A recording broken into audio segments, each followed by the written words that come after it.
Hello kids, welcome back to Hacker Kids Let's Learn series. In this episode, we are going to be seeing the continuation of the web development episode. Earlier you saw about what does HTML, CSS and JavaScript contribute to a website and how it makes your website come alive, make it look nice and all those things. Now we are going to be talking something fascinating which is called as the backend. So this is as equally important as your front end, but it's a little bit curious to learn about it. Okay, let's see in detail how we can learn it in easier way.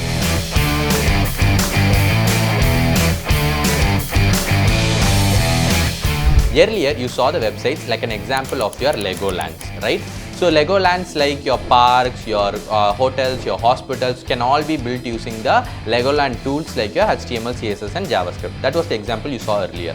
Now, let's imagine that these are all your websites like your Google, your Amazon, your Flipkart, all the websites that you use on a day-to-day basis, right? So imagine all of these are built using your HTML, CSS and JavaScript, which of course it is. Now, what is a backend then? So that is where the things you get your data from. Let's imagine something. Now what I want you to do is just try to go to Google and type out something, maybe your school name, right? So if you type out your school name, it will list out your school's name, your school address, the images of your schools and all the details possibly that you can get about your school. This will all be listed out by Google, right? Where does this information come from? That is the question you need to be asking. So if you start asking question about that, you will reach a point where you talk about backend. So next we will see what is a backend and what are the components in a backend, and we'll understand it easily with some examples. Take any simple website. You have two parts. One is your front end, another one is your backend. Your front end is contributed by your HTML, CSS and JavaScript, which is basically what you use in front of your computers or your mobile devices, right? So whatever you use, the buttons you touch, the images that you see, everything contributes to your front end.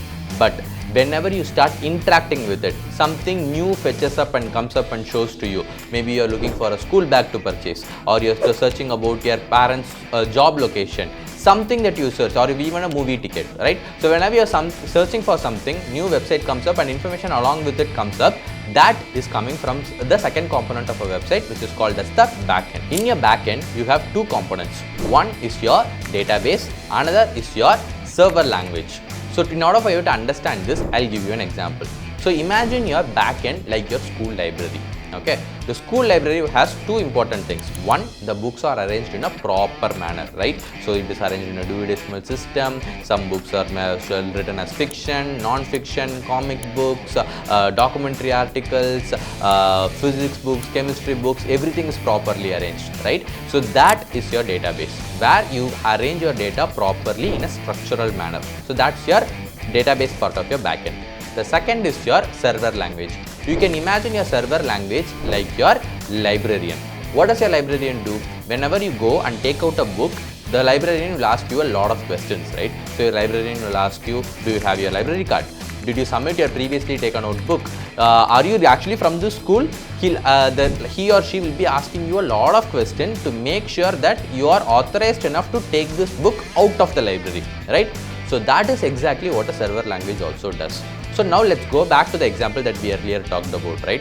So what did we say? When you want to search about your school, what do? You go to your Google and type out your school name, right? So when you do that, what happens is you right away request your server, the Google server, about your school information.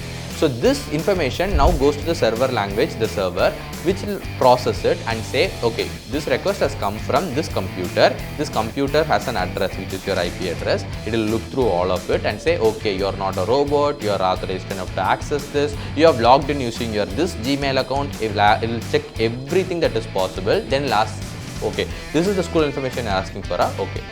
So after checking all of these basic information, then the Google server will go and fetch the information about the school that you requested, and it will send it back to the website, which is the front end, for you to see. So this is how it works. So in the front end, you ask for something, you interact with it, you click on a button and request some information. It could be information that you search for in Google, or an image or a product that you're looking through in your Amazon, or even when you are playing a game, moving from one level to another level, when multiplayers are playing, everything, right? So whenever you have an interaction with other information, then you need to fetch that information from your backend, right? This is how your front end, the components like HTML, CSS and JavaScript, and your backend, which is your database, and your server language works hand in hand together to make sure you get the maximum usefulness out of the websites that you use every day. For more such fun and interesting videos for you to learn, make sure you subscribe to HackerKit.